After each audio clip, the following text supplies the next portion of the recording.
Ampifaliana indray ry mpanatrika malala no hiara-pako antsika tsirairay avy nahatratra ity andro farany amin'ny famelabelarana ratsoratra masina izay arahantsika eto amin'ny fahitalavitra ity. Tahaka ny mahazatra dia lohahevitra ara-pahasalamana no andeha ataontsika mialo lalana izany. Nandritra ny efatrandro voalohany isika dia nijery manokana mikasika ny fiankinan-doha amin'ny zava-mahadomelina sy ny vokatra izay ateraka izany zava-mahadomelina izany eo amin'ny vatany tsirairay avy. Amin'ity androany ity kosa isika dia hijery hoe inona ary no vahaolana mitondra ny lohateny hoe zava-mahadomelina tantano vahaza Elohina. Ka andeha isika hanondroka ny lohantsika fa hivavaka mialohan'ny anatanterantsika izao lohahevitra izao. Hiaraka hanondroka ny lohantsika isika fa hivavaka. Rainay izay tsara sy masina any an-danitro, misaotra anao fa nanome faharetana ho anay tsirairay avy ianao ka nahafahanay nahatratra izao andro farany amin'ny famelabelarana ratsoratra masina izao. Raha handray ny torohevitra ara-pahasalamana avy aminao indray izahay ray malalo dia meteza ianao hanokatra ny fonay tsirairay avy ka hahafahanay manampy ireo mpiara-belona aminay izay lava ao anatin'izany aretiny ny fiankinan-doha amin'ny zava-mahadomelina izany. Dia amin'ny anaran'i Jesosy no hanonanay izany vavaka izany. Amen. Zava-mahadomelina tantano fa aza Elohina. Tany amin'ny andro voalohany isika dia nijery fa ny fiankinan-doha amin'ny zava-mahadomelina dia aretina izany izy io. Ary rehefa hoe aretina dia mila tsaboana izany. Miteraka aretina maro hafa ihany koa izay mahafaty eo amin'ny vatana ny fampiasana ny zava-mahadomelina. Ka ny fanontaniana mipetraka ary dia hoe inona no tokony atao? Lafiny zavatra anankitelo izany no afaka atao manoloana ny olona anankiray izay latsaka tanteraka ao anatin'ny zava-mahadomelina. Ny lafiny voalohany dia misy anjara asan'ny fiarahamonina izay manodidina ilay olona tafalatsaka ao anatin'izay aretin'ny fiankinan-doha izay. Ny lafiny faharoa dia anjara asan'ilay olona marary mihitsy miankin-doha amin'ilay zava-mahadomelina, misy zavatra takiana aminy.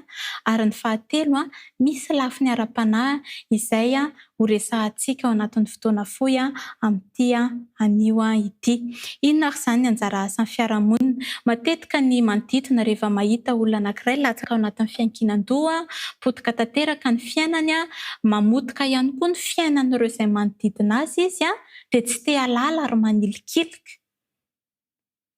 Tsy mety anefa izay. Fa mila tsy manameloka, mila miaino amin'ny mpitiavana ary miezaka ny mahafantatra sy mamantatra ny antony nahatonga ilay olona anankiray latsaka tao anatin'ny zava-mahadomelina. Dia efa nijerentsika tany amin'ny andro voalohany hoe inona avy ireo antony dia mila fantarintsika izany hoe sao dia reto antony reto nahatonga azy latsaka tato, inona ny fanampiana azo atao. Anjara asan'ny fiarahamonina ihany koa ny manentana ilay marary ho afaka amin'ilay aretin'ny fiankinan-doha ary manoro lalana hoe andao entina ary amin'ny mpitsabo, satria misy mpitsabo manokana izay mitsabo ny olona izay manana aretin'ny fiankinan-doha amin'ny zava-mahadomelina. Raha mijery ny solaitra isika dia misy tsipika menamena be ery ambany ery misoratra hoe tandremo tsy manery. Io izany dia mifanohitra amin'ilay manentana.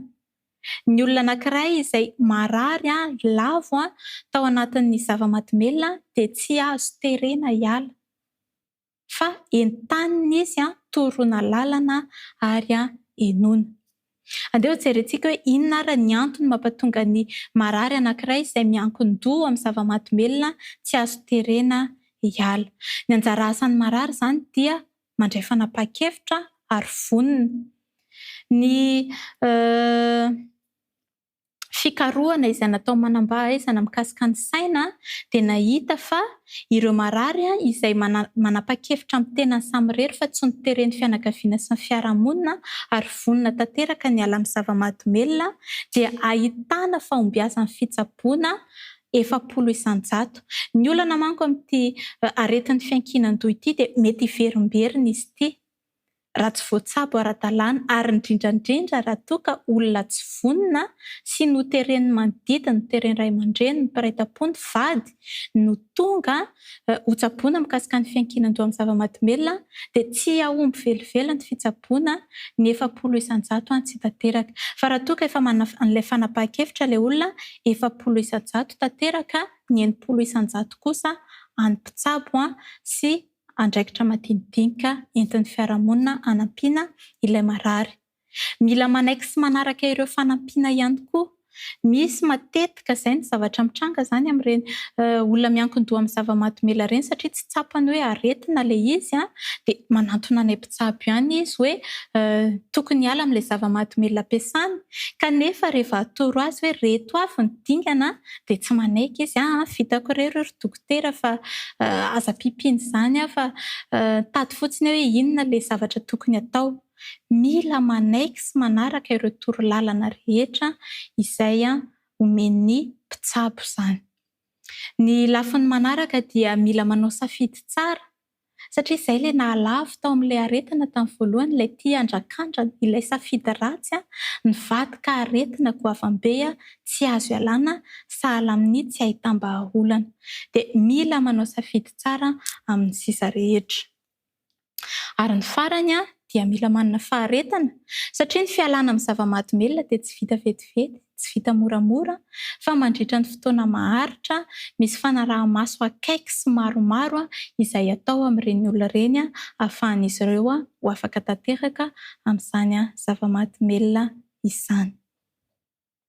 Inona kosa ary no anjara asan'ny mpitsabo?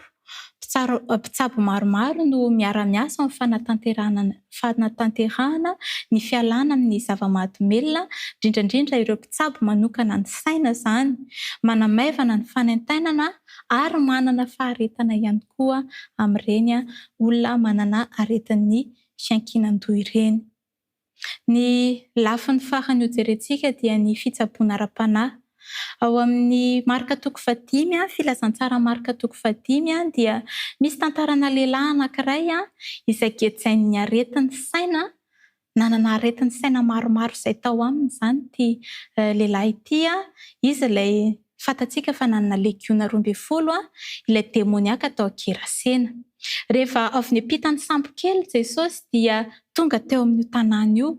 Dia rehefa tonga teo izy dia niazakazaka nanantona azy ity lehilahy misy demoniaka ity lehilahy misy legiona ity. Tsara homarihana fa amin'ny tantaran'ny aretin'ny saina, fahasalaman'ny saina, ny fivoarana izany nandritra ny fotoana rehetra nanomboka tany amin'ny fotoanan'ny Ezipsiana tany dia ny aretin'ny saina tamin'ny andron'i Jesosy izany dia ireo izay olona manana aretin'ny saina izany dia sokajiana ho olona demoniaka.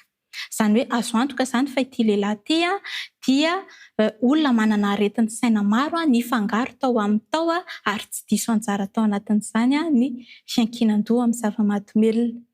Dia kanefa ity namana ity rehefa niazakazaka izy nanantona an'i Jesosy dia inona zavatra nitranga?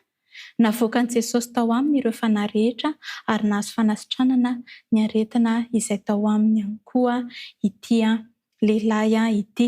Ho antsika izay manana n'izay olana aretin'ny saina, aretin'ny fiankinan-doha, aretin'ny fampiasana zava-mahadomelina. Marina fa eo ny fitsaboana fa mira lalana aminy ary tsy maintsy ampiarahany aminy ihany koa ny fitsaboana ara-panahy dia ny fanantonantsika an'i Jesosy, ny fibebahana, ny fiankekeloka sy ny fialana amin'ny ratsy rehetra sy ny safidy ratsy izay nataontsika. Fa azo antoka fa Jesosy dia afaka manasitrana antsika ao anatin'izany aretin'ny fiankinan-doha izany miara-miasa amin'ireo mpitsabo izy ao anatin'izay.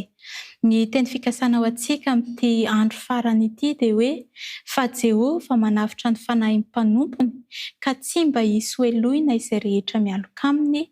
Salamo 4:3-2. Ny irariana ho antsika mpihaino adjaina dia samy nandray izay tandrify azy itsika tsirairay avy ka anao fanapahan-kevitra tsara manomboka izao ho an'ireo izay mbola tsy lafo dia hiala lavitra tsy ho tia handrakandrana n'izany zava-mahadomelina izany satria miteraka aretina maro izy ary ho an'ireo sanatria kosa efa tafalatsaka ao anatin'izany dia misy ny vahaolana afaka manantona mpitsabo tsika fa ny mpitsabo afaka manampy antsika hiala ao anatin'izany zava-mahadomelina izany ary indrindrandrindra aza adiny manantona an'i Jesosy fa izy ny vahaolana ho an'ny rovintsika rehetra.